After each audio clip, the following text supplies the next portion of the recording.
자, 오늘 주시는 하나님의 귀한 말씀 창세기 21장 1절에서 7절까지 말씀을 가지고 하나님이 나를 웃게 하시리라. 여러분, 우리가 별로 웃을 일이 없는 세상이에요. 지금 보면은 뭐 기업도 가정도 뭐 코로나로 말미암아 뭐 모든 경제가 마비되어 있고 또 모든 자영업자 사업하시는 분들이 거의 100%죠. 다들 손해가 있고 어려움이 있고 빚이 더 많아져 있고 정말 어떻게 버텨나갈까 힘들 정도로 그런 어려운 시대를 살아가고 있는데 여러분, 우리에게는 희망이 있습니다. 우리가 내일이 3월 1일이고 드디어 3.1절 독립만이 아닌 3월달 봄날의 시작이기도 하는데요. 우리 인생에도 반드시 하나님이 봄날을 허락하여 주실 줄로 믿습니다. 그래서 웃을 일이 없는 우리 인생 같아 보이지만 웃게 해주실 줄로 믿습니다. 마치요 100세에 낳은 아들 이삭처럼요. 불가능하잖아요. 아들을 낳을 수가 없어요. 물론 언약은 하셨지만 거의 언약의 소망이 끊어졌습니다. 왜냐하면 여성의 생리가 끊어졌고요. 할머니가 됐습니다. 내 남편은 이제 99세, 100세가 된 나이가 많고 그래서 불가능하다고 여겨졌는데, 그런데 하나님은 그 불가능을 가능하게 하시고 생리가 끊어졌고 현실적으로 불가능한 역사를 하나님이 바꾸셔서 그 사라의 몸이 생명을 잉태할 수 있는 몸으로 만들어 주십니다. 불가능이 가능하게 되는 역사고요. 하나님의 언약이 이루어지고 성취되는 역사가 있어서 100세에 낳은 아들 이삭이에요. 사라에게는 90세 나이고요. 자, 여러분, 우리에게도 이렇게 놀라운 일들이 벌어져요. 마치 아기를 갖고 싶은데 너무나 불가능한데 그 아기가 임신하게 되고 또 그 아기가 태어나게 되는 그 축복이 그 아기를 소망하던 그 부부에게는 얼마나 큰 소망이고 꿈이고 희망이었을까요? 그러나 하나님이 그 꿈을, 불가능을 가능하게 하셔서 이루어 주시는 것처럼 이와 같은 일이 우리 인생에 벌어질 때 얼마나 기쁠까? 여러분, 재수해 보신 분은, 삼수해 보신 분은 또 아시겠죠. 예를 들어서 조금 부족해서 내가 원하는 대학을 가야 되는데 몇 점 부족해서 떨어지거나, 그래서 또 1년을 기다렸다가 그러다가 드디어 재수, 삼수 또는 사수 만에 내가 원하는 대학에, 또 좋은 대학에 합격했다면 얼마나 기쁘겠습니까? 얼마나 좋겠습니까? 이런 것처럼 그 기쁨이란 게 뭘까? 그 웃음이란 게 뭘까? 우리가 웃을 일이 없으면 하다못해 우리가 저 TV에 그런 무슨 프로그램, 개그 프로그램이라도 보면서 우리가 그래서 억지로라도 웃기도 하고 그냥 실소, 옛날처럼 그렇게 재밌지는 않겠지만 어쨌든 보면서 우리가 나름대로 또 웃으면서 그래, 웃을 일이 없는 세상이지만 웃어야지 할지인데요. 하나님은 우리에게 진짜 웃음을 주시는 줄로 믿습니다. 그러니까 여러분에게 주신 꿈과 그 소망 절대 포기하지 마시고 하나님이 주시는 그 은혜를 소유하시는 저와 여러분의 삶이 되어야 될 줄로 믿습니다. 우리에게, 인간에게 웃음이 있다고 하는 게 특징입니다. 특권이고 특징입니다. 하나님이 주신 은혜예요. 웃을 수 있는 건 이 땅에 우리가 또 강아지도 웃는다 그러는데 이렇게 이렇게 그림으로 그려놓고 웃는 것처럼, 또 실제로 웃는 것처럼 보이는 모습도 있긴 하겠지만 실제로 웃을 수는 없고 사람만이, 인생만이, 인간만이 웃을 수 있습니다. 하나님이 주신 거거든요. 여러분, 저와 여러분의 삶에 지금 우리가 그동안에 오늘까지 겨울이고 ham스타인데 내일은 봄이잖아요. 자, 우리 인생 속에 보면 힘든 거, 속상한 거, 마음 아픈 거, 안 됐던 거, 어려웠던 거, 돈 때문에 쩔쩔맸던 거, 또는 윗사람한테 맨날 하대를 받아서 정말 속상했던 거, 언젠간 내가 승진해서, 언젠가 진급해서 내가 이런 수모 받았던 거 내가 다 갚아줘야지 있습니까? 여러분, 그날은 옵니다. 여러분의 낮고 어렵고 연약한 모습이 있지만 하나님이 높여주시는 그때가 반드시 있다는 믿음을 가지고 여러분, 하나님께 소망을 두는 저와 여러분의 삶이 되어야 될 줄로 믿습니다. 그리고 중요한 거, 오늘 본문의 말씀 속에 보면 이미 은혜와 응답이 담겨 있어요. 창세기 21장 1절 말씀 보면 여호와께서 말씀하신 대로 사라를 돌보셨고 여호와께서 말씀하신 대로 사라에게 행하셨으므로. 짧은 말씀 한 절이지만 우리에게 큰 은혜가 됩니다. 여호와께서 말씀하신 대로, 말씀하신 대로 하나님이 사라를 돌보셨습니다. 그냥 나이 든 게 아니었어요. 그냥 세월만 흘러간 게 아니었습니다. 사라를 돌보셨습니다. 아직 하나님의 때가 이르지 못했기 때문에 아기를 낳을 수 없었을 뿐이지 하나님이 그 때를 기다리셨고 이제 하나님이 사라를 돌보셨습니다. 그리고 여호와께서 말씀하신 대로 사라에게 행하셨으므로, 이게 중요한 거예요. 행하셨으므로. 오늘 저와 여러분이 바로 아브라함이고 사라거든요. 여호와께서 저와 여러분에게 말씀하신 대로, 또 저와 여러분에게 여호와께서 말씀하신 대로 행하시는 역사가 있을 줄로 믿습니다. 그러니까 이것이 믿음이에요. 하나님의 약속을 믿는다는 게 이런 게 믿음이에요. 하나님의 약속, 하나님의 살아계신 믿는 믿음으로, 그렇다면, 그래서 결국은 오늘 본문의 말씀을 보면요, 사라는, 아브라함과 사라에게 하나님이 자녀를 주셨습니다. 그리고 오늘 본문의 핵심이 뭡니까? 너무나 기뻐서, 너무나 좋아서, 너무나 신나서 그 기쁨을 이기지 못하는 그 기쁨으로 나로 웃게 하신다고 고백하고 있습니다. 사실 하나님이 이 아브라함과 사라에게 1년 전에 찾아오셔서 아기를 주신다고 했을 때 아브라함이요, 세상에 내가 몇 살인데 하나님도 참 이랬어요. 성경에 보면 내가 어떻게 아기를 내가 이 나이인데 내 아내는 벌써 생기가 끊어졌고 나이가 89세인데 어찌 애를 낳을까 하고서는요 심중에 웃었어요. 아브라함도 웃었어요. 근데 지금 이 사라도요, 사라가 그 이야기를 또 듣고서 사라도 웃었고요. 그런데 지금 그 웃음이, 그러니까 말도 안 돼요. 그게 되면야 좋겠지만 과연 그 일이 될까요? 라고 웃었는데 그 웃음이 기쁨의 웃음, 감격의 웃음, 감사의 웃음, 응답의 웃음으로 바뀌어버렸다는 거예요. 그리고 오늘 본문의 말씀 그대로입니다. 사라가 이르되 하나님이 나를 웃게 하시니 듣는 자가 다 나와 함께 웃으리로다. 일단 내가 웃고요. 여러분, 내가 응답 받았습니다. 이보다 좋은 일이 어디 있겠습니까? 나로 웃게 하십니다. 그리고 나와 함께, 내가 웃는데 나와 함께 웃는 자들이 함께 다 웃게 하십니다. 이거 놀라운 역사 같아요.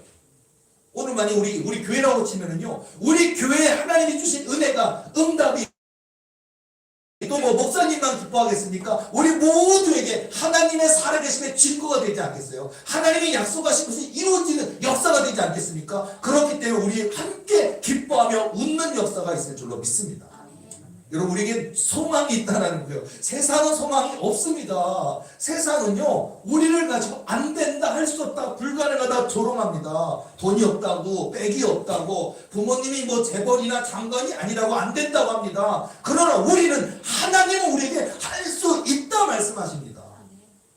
너무 감사한 것 같아요. 우리는요, 외에서 키가 작다든지, 남자도 키가 작은 왜소한 경우도 있고요. 또 남자도 이렇게 잘생기면야 좋겠죠. 그러나 못생긴 사람도 있을 수 있고요. 여러 가지 있는데 세상 사람들은 못생겼다고, 또는 키가 작다고 안 된다고 얘기합니다. 또는 가진 것이 없다고, 또는 좋은 대학을 나오지 않았다고, 너의 인생은 뻔하다고 얘기를 합니다. 그러나 그렇지 않습니다. 하나님께는 그렇게 뻔하지 않습니다. 우리 하나님은요, 그 안 되는 거, 할 수 없는 거, 세상에 불가능하다고 하는 그 사랑을 통해서 하나님의 큰 구원의 역사를 이루어 가십니다. 그러니까 여러분, 낙심하지 마시고요. 낙심하지 마시고 좌절하지 마시고 하나님을 바라보고 웃을 수 있는 저와 여러분의 삶이 되어야 될 줄로 믿습니다. 여러분, 사도행전 보면, 사도행전, 한번 퀴즈를 낼게요. 사도행전은 몇 장 몇 절에서 끝날까요? 야, 이거 퀴즈대. 사도행전이 28장이고요. 28장까지 있고요. 몇 절에 끝나냐면 31절에 끝납니다. 저도 외웠던 건 아니고요. 제가 이걸 설교를 하려고 찾아봤어요. 왜냐하면 우리가 많은 분들이 사도행전 28장 31절까지인데 보면 액트 29 이러잖아요. 항상 보면 사도행전의 역사는 오늘 이 시간으로부터 저와 여러분의 삶의 액트 29라니까요. 사도행전은 28장 31절에 끝나지만 우리에게 역사하시는 하나님의 큰 구원의 역사는 액트 29입니다. 사도행전 29장 1절로 저와 여러분의 삶에 지금도 역사하고 계신 줄로 믿습니다. 이게 중요하다는 얘기예요. 그래서 우리가 사도행전 하면 자꾸 성령행전 얘기하는데 바로 그거예요. 하나님께서 인도하고 계시고 계획하고 계시고 일하시고 계시는 것을 우리가 사도행전을 보면서 우리가 감격하고 놀라는데, 성경에 있는 사도들에게만 일어난 성령의 역사가 아니고 오늘 우리의 삶 가운데도 이런 놀라운 역사를 행하고 계신다는 사실을 믿으시는 저와 여러분의 삶이 되어야 될 줄로 믿습니다. 나는 안 되지만 하나님은 하실 수 있습니다. 내 안에 아무것도 없다면 못해요. 그러나 내 안에 그리스도가 계시다면 할 수 있습니다. 여러분 소망 가시자고요. 저도요 소망 가질 겁니다. 하나님 이루실 그 미래를 바라보며 소망을 갖고 나아가는 저와 여러분의 믿음과 결단과 소망이 되어서 마침내 성취케 하시는 그 하나님의 구원의 역사에 쓰임받는 저와 여러분의 삶이 되어야 될 줄로 믿습니다. 1912년 보스턴의 한 가난한 집에 태어난 소년이 있었습니다. 교육 제대로 받을 수가 없었습니다. 왜냐하면 입니다. 그리고 가난했고 공부도 못했습니다. 그러나 그에게는 결단이 있었습니다. 내가 공부도 못하고 가난하지만 나는 하나님을 섬기며 살아야 하겠다고 결심을 했습니다. 그리고 돈이 조금이라도 모이면은요, 그는 11조를 철저히 하고 주일 성수를 철저히 지켰다고 합니다. 그리고 그러니까 하나님이 그에게 능력을 부어주시기 시작했고, 그래서 그는요 이미 10대부터 사업가의 자질을 보이기 시작했대요. 하나님이 지혜의 문을 열어주시는 거죠. 그리고서는요 여름에는 얼음을 팔아서 돈을 벌었고, 또 그 얼음을 팔아서 본 돈을 가지고 공장이나 건설 노동자에 가서 커피하고 샌드위치를 팔아가지고 또 제법 많은 돈을 벌었다고 합니다. 그리고 30세에 점심을 배달해주는 모빌 런치 서비스라는 회사를 세워서 성공의 성공을 거듭하기 시작했는데요. 바로 그가 요즘 많은 사람들이 얘기하는 그 커피 앤 도너츠, 그 바로 그렇게 하면서 지금 현재 그 로젠버그의 던킨 도너츠는요 미국에만 1700여 지점이 있고 세계 100여 개 나라에 또한 지점들이 다 있다고 합니다. 자, 그래서 그가 사람들이요 어떻게 해서 성공했습니까? 고 물었을 때 그의 고백은요, 저는 가난하고 못 배웠습니다. 그러나 하나님께서 늘 제 짐을 맡아주셨습니다. 제가 성공은 제가 잘나서 된 것이 아니라 하나님이 나와 같이 계셔서 은혜를 주셨기 때문에 하나님의 은혜로 성공할 수 있었습니다라고 이 로젠버그는 고백합니다. 이게 중요합니다. 나중에 고백하는 게 아니고, 여러분 내가 그 어린 날로부터 젊은 날로부터 오늘 이 시간으로부터 저와 여러분이 그렇지, 나는 하나님의 은혜로 사는 거야. 내 삶은 하나님 것이야. 그리고 나는 정말 내게 주어진 환경은 가난할 수도 있고 공부를 못할 수도 있고 좋은 대학 못 나갈 수도 있고 못생겼을 수도 있고, 그렇지만 하나님이 나와 함께 하시면 뭐 얼마든지 놀라운 역사를 이룰 수 있어. 나는 하나님 것이라는 믿음의 고백을 가진다면 하나님은 그 로젠버그 같은 그에게 주셨던 그런 은혜가 오늘 저와 여러분의 삶에도 이루어질 줄로 믿습니다. 훗날 우리 여기 계신 환자분들, 우리 교인들, 사업장이 1700여 지점 좋습니다. 할렐루야입니다. 1700여 지점 정도는 가지고 있어야 되지 않겠습니까? 전 세계 100여 개 국가에 정말 지점 세우는 정도는 돼야 되지 않겠습니까? 불가능하다고요? 안 될 것 같다고요? 무슨 돈으로 하겠냐고요? 하나님이 계십니다. 하나님이 계시다는 사실을 자꾸 우리가 망각하고 살아갈 때가 참 많이 있는 것 같아요. 여러분, 우리 도리교의 주인은 하나님이십니다.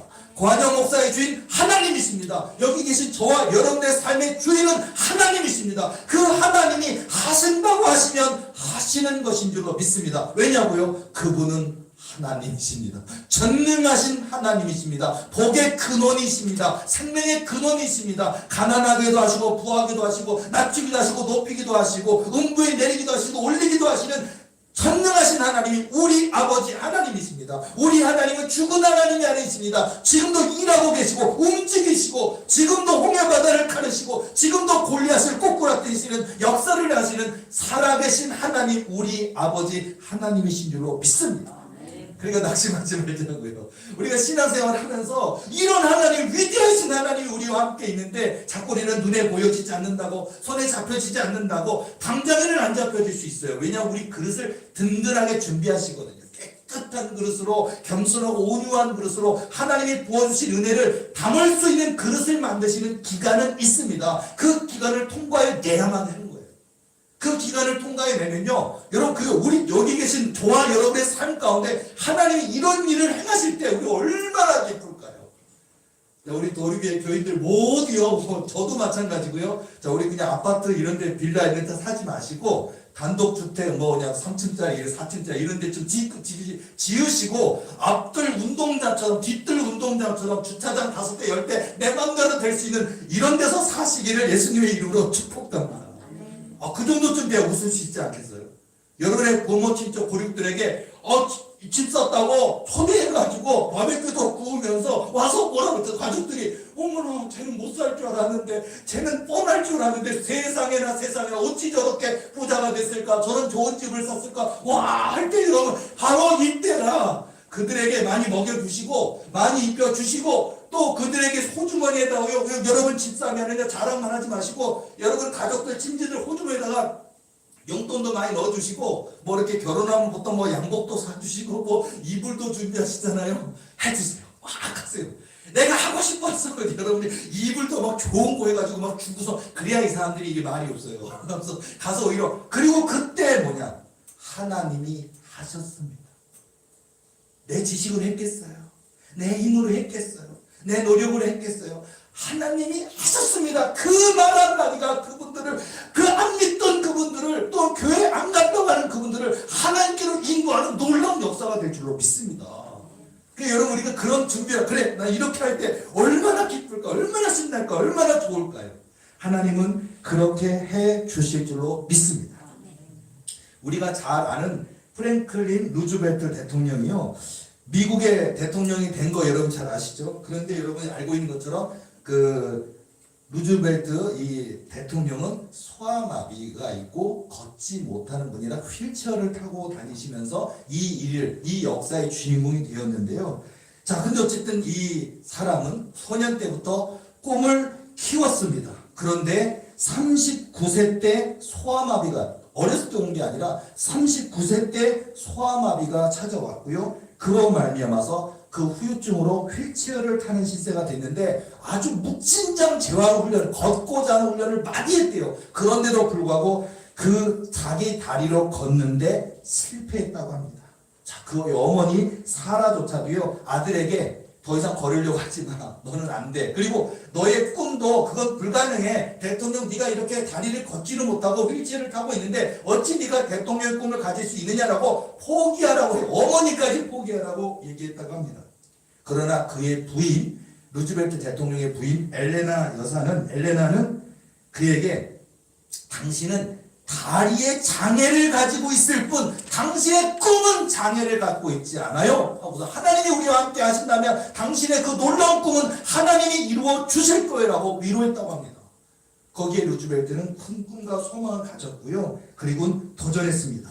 그리고 그는 마침내 미국의 대통령이 되었고 2차 대전을 승리로 이끌고 미국의 경제공황을 이겨내고 미국을 세우는 1등 공신이 되는 역사에 쓰임받는 인물로서 휠체어 위에서 미국뿐만 아니라 전 세계를 다스린 대통령으로 역사에 남는 인물이 되었어요. 휠체어가 뭐라고요? 이건 너무 멋있는 것 같아요. 우리는 휠체어라든지 우리가 어떤 장애를 입었다는 것 자체는 우리에게 너무나 큰 충격이잖아요. 그리고 내가 이걸 어떻게 이겨낼 수 있을까? 세상은 나를 어떻게 바라볼까? 두렵잖아요. 그런데 그 자기에게 찾아온 이 장애를, 휠체어 타야만 되는 그 다리를 쓸 수 없는 그 장애를 그는 믿음으로 이겨냈다는 거예요. 하나님 주신 꿈을 붙들고 이겨냈다는 사실입니다. 이게 역사적인 사실이잖아요. 로젠버그뿐만 아니라 루즈벨트뿐만 아니라 오늘 우리에게도 이런 위대한 믿음만 있다면 하나님은 지금도 놀라운 역사를 행하신다는 사실을 믿으시는 저와 여러분의 삶이 되어야 될 줄로 믿습니다. 한때 그 유명한 연예인 있죠, 두 분, 김혜수, 그 다음에 유혜진. 지금은 이제 헤어지셨대요. 지금은 이제 헤어진 지 좀 됐죠. 지금은 뭐 싸워서 헤어진 것도 아니고 바빠서 서로 못 만나다 헤어졌다 그랬죠. 어쨌든 한때 유혜진이라는 배우와 김혜수라는 배우 동갑이래요. 그런데 둘이 연인이 되어서 있을 때 사람들이요 엄청나게 많은 관심을 갖고, 그리고서는요 항상 하는 얘기가 이분들이 사귈 때도 마음이 아팠대요. 뭐냐면은 한 사람은 김혜수는 주연 배우고 유혜진은 조연 배우고 한 사람은 너무나 유명한 사람이고 한 사람은 그렇게 유명하지 못하고 한 사람은 너무나 예쁘고 한 사람은 너무나 못생겼고 그런데 어떻게 둘이 연애를 하고 연인이 되고 어떻게 할 수 있을까? 그래서 뭔가 있지 아니하부터 시작해서 별의별 이야기까지 해서 굉장히 많이 나왔는데 아마 듣는 그 김혜수도 기분 나빴을 거고 유해진 배우도 기분 나빴을 거예요. 그냥 사랑하니까 서로 만났겠죠. 그런데 사람들은 뭐 때문에 주연 배우가 어떻게 조연 배우라 맞느냐, 어떻게 이렇게 예쁜 배우가 어떻게 비슷한 배우도 아니고 못생긴 배우라 맞느냐라고 세상은 말이 많을지 몰라요. 하나 제가 비유를 말씀드리려고 하는 거예요. 오늘 저와 여러분의 인생은 어쩌면 뭐 못생겼다는 게 나쁜 건 아닙니다. 못생긴 배우일 수도 있습니다. 조연 배우일 수도 있습니다. 어쩌면 저의 인생이 그럴지도 몰라요. 그러나 제가 못생겼다고, 제가 키가 작다고, 제가 혹시 뭐 유해진 배우 더 잘 나가는 배우더라고요. 못생겼다고 무시하면 안 됩니다. 그런데 어쨌든 재밌는 건 저와 여러분의 삶 가운데 세상은 조연 배우라고, 세상은 못생겼다고 조롱할지 모르지만 위대한 역사를 행하는 데에는 그 얼굴 생김새나 그런 거는 아무 문제가 되지 않는다라는 거예요. 하나님이 저와 함께 하신다면 두려울 일이, 무수할 일이, 걱정할 일이, 근심할 일이, 염려할 일이 없는 줄로 믿습니다. 이게 꿈인 거예요. 여러분, 하나님의 살아계심, 하나님의 역사심을 믿는 믿음으로 승리하는 저와 여러분의 삶이 되어야 될 줄로 믿습니다. 제가 예전에 아주 오래된 글들을 제가 보면 내가 이런 글도 써놨나? 하고 이런 체험도 있었나라고 제가 써놓고도요 이렇게 막 오래 묵힌 것처럼 들어있으니까 제가 막 요즘 찾는 작업들을 해요. 그러면서 그냥 이런 내용도 있네. 제가 저 은사 특강이나 천국 간증 이렇게 유튜브 같은 거 할 때 이 내용도 한번 해야겠구나. 뭐 이런 게 신기하게 많더라고요. 저도 잊어버렸어요. 써놓고도 잊어버렸고 체험했는데도 잊어버린 내용이 꽤 많더라고요. 근데 이제 중요한 거 몇 개를 얘기해 드릴게요. 하나는 지옥 체험했던 내용 하나인데요. 이 의미가 있는 것 같아요. 어느 날 제가 지옥을 체험하게 되었는데요. 어느 날 제가 꿈을 꿨는데 꿈속에서 지옥에 있는 거예요. 아니 나는 믿음이 부족할지라 저는 예수님밖에 없고요. 그리고 저는 죽는 그날까지 예수님밖에 없고요. 내가 살아가는 이유는 예수님밖에 없고요. 그렇다 보니까 저는 지옥에 갈 일이 없을 텐데 꿈속에서는요 제가 지옥에 있더라고요. 그런데 너무 무서운 거예요. 꿈인데 너무너무 무서운 거예요. 너무 무서워서 그 진짜 냄새가 먼저 무서운데요. 유황 냄새가 나는데 그 유황 냄새가 정말 연탄가스 냄새의 100배나 지독한 것 같더라고요. 숨을 못 쉬겠어요. 질식할 것 같은데 너무나 지독한 그 유황불 같은 냄새가 나는데 그 냄새 속에서 살이 타는 냄새가 같이 나요. 사람들이 태워지는지 그 사람의 살 타는 냄새가 얼마나 끔찍하던지요. 여러분 어린 시절에 혹시 강아지 좋아하는 분들이 막 강아지를 막 잡아가지고 막 태우는 그런 장면을 저 어렸을 때 보고 충격을 많이 먹었는데 그 누린내가 좀 지금 끔찍해요. 어른들이 왜 저럴까 정도로. 근데 그런 냄새는 비교도 안 되는 끔찍한 냄새가 나요. 그러면서 하는데 정말요. 사람들의 신음소리도 나고요. 여러 가지 그 구덩이 같은 데인데 그 구덩이가 뜨거운 물이더라고요. 물이 막 보글보글 끓는데 사람이 거기 들어가고 막 나오질 못하나 봐요. 거기 우리가 볼 때는 뜨거우면 탈출이라도 해야 될 텐데 그 속에서 뜨거워가지고 그런데 뭐가 이렇게 장막 같은 게 이렇게 딱 이렇게 그들을 억압하고 있는지 모르겠는데 못 나오더라고요. 그래서 괴로워만 하고 있는데 막 살점이 뜯어져 나가고 막 익어가지고 막 뜯어져 나가는데 그걸 무한반복하고 있는 거예요.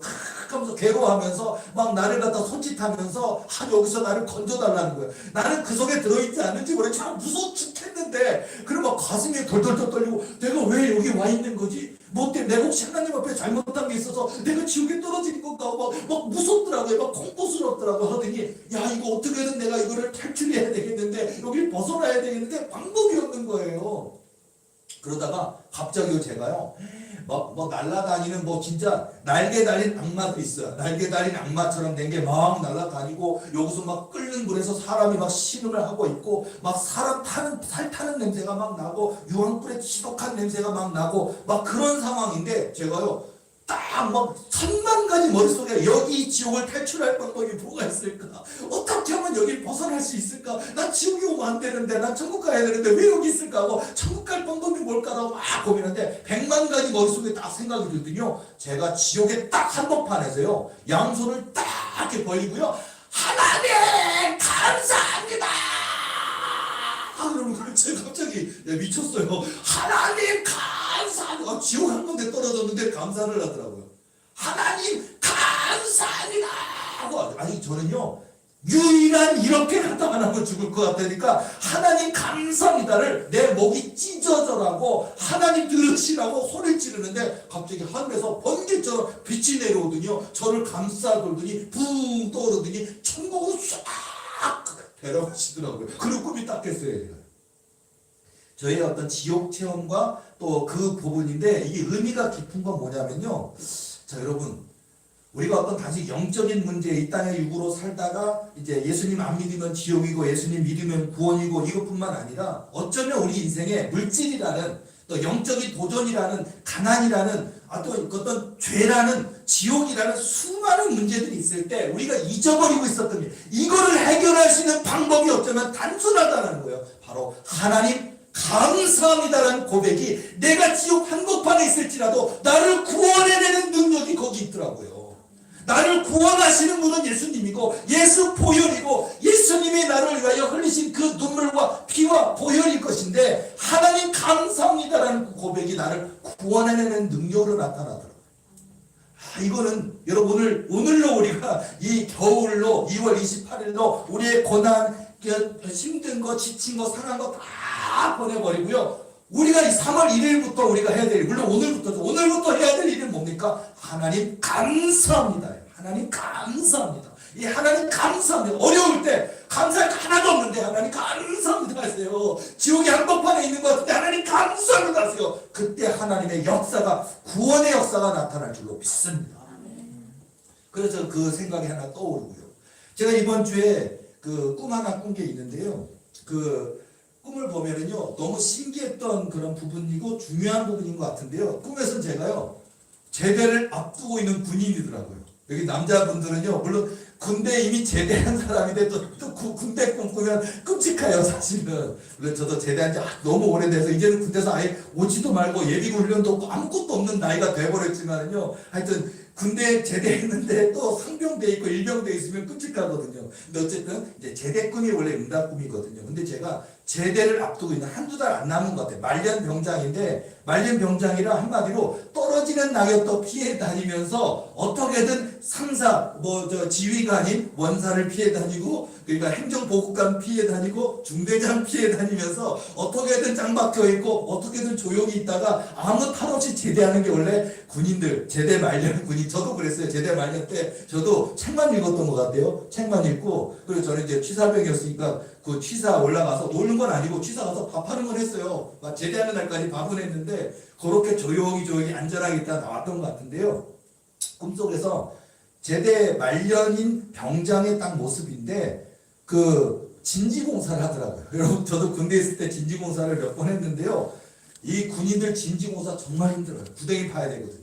우리가 포병이었기 때문에 구덩이 파가지고 거기다가 막 4.2인치 포하고 저희 같은 경우는 이제 전투 지원 중대였기 때문에 또 이렇게 찌차가 있어요. 찌차에 포가 달려 있는데 그걸 가지고 갖다 이렇게 그 진지를 구축해야 되거든요. 그걸 다 파야 돼요. 삽으로 파야 돼요. 얼마나 힘든지 몰라요. 그리고 거기서 한겨울에 발이 땡땡 얼으면 거기서 사야 되고요. 진지공사하면 아주 좀 끔찍했던 그런 생각 들고 봄에 진지공사 있고 막 그랬는데 꿈에서는 진지공사를 또 하고 있더라고요. 근데 제가 빠질 법도 한데 안 빠지고요. 저는 무던하게 일을 하고 있더라고요. 근데 보니까 나랑 비슷한 때 들어왔다가 제대하는 동기들은 다 가서 자고 있거나 누워 있거나 쉬고 있고 나 혼자만 일하고 있더라고요. 그래서 내가 뭐 그러거나 말거나 하고 있는데 갑자기 그 경찰이 이렇게 우리 군부대로 찾아오더니 경찰이 어느 한 여인이 누군가 나쁜 사람에게 이렇게 사로잡혔다가 그 다음에 이게 실종됐는데 이 부근 어딘가에 이 사람이 버려졌거나 아니면 이렇게 살해를 당해서 이렇게 버려진 것 같다라고 꿈에서 경찰이 와서 얘기하는 거예요. 우리 군부대에. 그러니까 여기 군부대 관할이다 보니까 경찰이 들어올 수 없으니까 수색을 좀 해달라는 거예요. 혹시 모르니까. 그러니까 얘기를 딱 들었는데 지휘관도 그리고 원사도 행정보급관도 그리고 중대장도 별로 관심이 없어요. 그리고 심지어는 나랑 같은 말년 병장들도 별로 관심이 없고 일병, 상병, 병장 관심이 없어요. 뭐냐면 다 하는 얘기가 뭐냐면 아예 어디서 죽었겠지 뭐 이런 식이에요. 어디서 죽었겠지. 여기 설마 우리 군부대에 있는 진지공사는 여기 어딘가에 죽었겠어. 그러더니 아니 죽었어도 이미 죽어서 끝났겠지. 뭐 우리가 찾은다고 뭔 소용이 있어 하고 그냥 구타하는데 왜 일을 맡기냐 일을 시키냐 이런 마음이더라고요. 그런데 저는 꿈속에서 혹시 만약 내 가족이라면 이럴 수 있겠느냐. 혹시 살해를 당했다 할지라도 그 시신이라도 찾아서 가족들에게 갖다 줘야 되지 않겠느냐. 그런 거 있죠. 우리가 뭐 세월호가 침몰했을 때 그 가족들의 그 찢어지는 마음을 어찌 우리가 감당할 수가 있겠어요. 그리고 정말 그거 찾기라도 하길 바라는 그 마음이 있잖아요. 그러다 보니까 제 꿈속에서 막 제가요 그 봄인데 이렇게 보니까 뭐 뱀이 나오니까 제가 산비탈 같은데 이렇게 진지공사한데 막 낙엽 쌓여진데 이런 데 갔다가 막 이렇게 손으로 하니까 뱀이 나와요. 그러니까 막 저도 무섭더라고요. 독사가 나오니까 막 무서우니까 물릴 수도 있잖아요. 물리면 죽을 수도 있고 그러니까 그런데도 불구하고 내 가족을 찾는 심정을 가지고 막 열하게 막 제가 찾으러 다니는데 다른 병장과 다른 뭐 소위, 중위, 대위 이런 사람들은요. 쟤는 뭐 이렇게 그냥 대충 하지 뭘 저래 하고 다 놀고 있고 쉬고 있는데 나 혼자만 그러는데 나를 제지하지는 않더라고요. 그리고 왜냐하면 5시까지는 있다가 끝나면 부대로 복귀하는 거니까 그 시간까지는 여기 있는 거예요. 여기서 다 놀고 있다 보니까 나 혼자 애쓰는 거 그러거나 말고 하고 있는데 제가 얼마나 애쓰다가 그러다 보니까 저쪽 산비탈에 나무를 밑에를 이렇게 뽑은 다음에 밑에 자루를 이렇게 해가지고 놓는 게 있거든요. 그러니까 혹시 저 자루나 이런 쪽에 사람을 이렇게 숨겨놓진 않았을까 싶어서 제가 막 달려가가지고요. 하니까 요건 나무고 마대 자루가 수백 개거든요. 요건 나무고 요건 나무인데 요 나무 뿌리같이 생겼는 거를 갖다 딱 만지는데 불컹한 거예요. 꿈에서도 깜짝 놀래가지고 그랬더니 나무 뿌리인 것처럼 수많은 마대 자루 중에 하나에 사람을 넣어놨더라고요. 꿈속에. 제가 그래가지고 그 마대자를 찢어가지고 하니까 사람이 그 안에 들어있는데 여자 사람이 들어있는데 내가 너무 놀래갖고 괜찮아요 그러니까 안 죽었어요. 사람을 거기다가 묶어가지고 자루에 죽이진 않고 놓은 건데 그대로 놔뒀으면 죽었을 거 아니에요. 그래서 내가 막 근데 사람들한테 여기 사람 있어요. 여기 사람 살아있어요. 빨리 오세요. 소리 지르면서 제가 뜯어가지고 그 사람을 구해내다가 꿈이 딱 깼어요. 제가. 근데요, 이 꿈을 왜 하나님이 나에게 주셨을까? 저는 깨자마자 제 머릿속에서는 간절함이라는 게 생각이 들더라고요. 간절함. 남의 일인 것처럼. 뭐 죽든지 말든지. 왜 여기 와서 죽었겠어? 아니 설마 여기 있겠어가 아니라 정말 내 가족을 잘못된 어려운 일을 당했는데 혹시나 살려낼 마음으로 아니면 죽었을지라도 그 시신이라도 찾는 마음 가지고 그런 간절함을 가지고 찾는 그 모습. 네가 이런 마음을 가져야 한다는 걸 내가 심어주시는 거예요. 그렇잖아요. 교회도 부흥하기를 그렇게 갈망하다가 정작 교인들이 막 매주 한 가정, 두 가정, 세 가정 들어오고 교회가 늘어나고 하면 목회자가 그 간절함 잃어버릴 때가 많이 있는 것 같아요. 그래서 하나님 앞에 너에게 부흥을 줄 것이다. 제대 앞두고 있다는 꿈이니까 제대가 곧 있을 것이다. 부흥할 것이다. 응답할 것이다. 그런데 네 마음은 이 간절함을 잊지 말거라. 그것이다. 어떤 사람이 이렇게 정말 버려진 유기된 그런 것을 찾는 그런 꿈의 내용이었지만은요, 마치 이 땅에서 예수님을 알지 못하여 버림받은 것 같은 인생들도 있고요. 또는 영적으로 눌려있는 인생, 이 원인을 알지 못한 질병으로 고통받는 수많은 인생들을 향해 우리가 남의 일로 생각할 것이 아니라 저를 포함한 우리 도리교 성도 모두는요, 그들을 위하여 기도해야 됩니다. 그들을 위하여 눈물을 흘려 기도해야 됩니다. 그게 우리가 해야 될 사명이 아니겠는가를 깨닫게 하시다. 여러분 이 간절함이 우리에게 있어야 됩니다. 그리고 이런 간절함이 바로 여러분 기도할 때 이래야 된다는 거예요. 그냥 하면 되겠지 안 되면 말고가 아니라 하나님 주시옵소서 나는 꼭 주시지 않고는 내가 도와드릴 수 없나이다 라는 그런 마음으로 야복강가의 야곱이 하나님의 사자와 씨름할 때 그런 모습으로 기도했듯이 그렇게 기도해야 합니다. 우리의 예배가 그렇게 예배 드려야 합니다. 우리의 믿음이 그런 간절한 믿음이어야 될 줄로 믿습니다. 이걸 잊지 말자고요. 우리가 좀 부유해지고 등 따숩고 배불러지면은요 남의 일에 무관심할 때가 있는데 우리 도리배는요 그 이름도 도리배잖아요. 그러니까 우리 도리배는 뭐 귀신이 도전해서 고통받는 가정이든 원인 모를 질병과 아픔 가운데 있는 가정이든 복음을 알지 못하여 죽어가는 영혼이든 그들을 위한 그 간절함은요, 우리 교회가 부흥하든 우리 교회가 뭐 건물을 가지게 되든 땅을 사게 되든 아무리 부흥한다 할지라도 교인이 아무리 많아진다 할지라도 이것을 잊지 말아라고 하는 하나님의 당부인 것 같아요. 여러분, 우리가 이 사명 이런 것이 뜰 때 하나님 내 생명 다하는 그날까지 오직 한번 예수님을 증거하겠습니다. 예수님을 높이겠습니다. 하나님이 맡기신 사명 감당하겠습니다라고 하는 그 고백을 가지고 나아가면요, 하나님은 그 믿음에 역사하신다는 거예요. 우리는 자꾸 주시고 나면 할게요, 주시고 나면 할게요. 아니라니까요. 순식간이에요. 복음이 이 부흥이든 응답이든 은혜든 순식간에 이루어집니다. 그런데 교회는 부흥했는데 내 믿음은 그때 가서 준비하고 있다면 더 이루어지게 돼 있어요. 원하기는 저와 여러분 모두, 우리 도리계 식구들 모두에게 이런 믿음, 담대한 믿음이 되어서 이 2021년이 저와 여러분 모두에게 놀라운 축복의 문이 열리는 응답의 그런 봄날이 되어야 될 줄로 믿습니다. 이런 믿음을 가지고 나아갈 때 바로 아브라함과 사라에게 100세에 낳은 아들 이삭처럼 태문을 열어주시는 역사, 언약의 이삭을 주시는 역사처럼 저와 여러분에게 놀라운 역사를 하나님이 행해 주실 줄로 믿습니다. 그런 모습 가지시고 여러분 힘든 거 있지만, 어려운 거 있지만 낙심만 할 거 아니라, 원망만 할 거 아니라, 불평만 할 것이 아니라 감사하시는, 하나님 감사합니다 하시는, 그러면 하나님의 역사가 순식간에 와서 여러분들 그 고난 가운데, 어려움 가운데서 구원해 주시는 역사가 있을 줄로 믿습니다. 그런 믿음으로 여러분 이 오늘까지 겨울날을 잘 보내시고 내일부터 시작하는 3월의 봄날을 응답의 봄날로 만드시는 저와 여러분 되시기를 예수님의 이름으로 축원합니다. 기도하시겠습니다.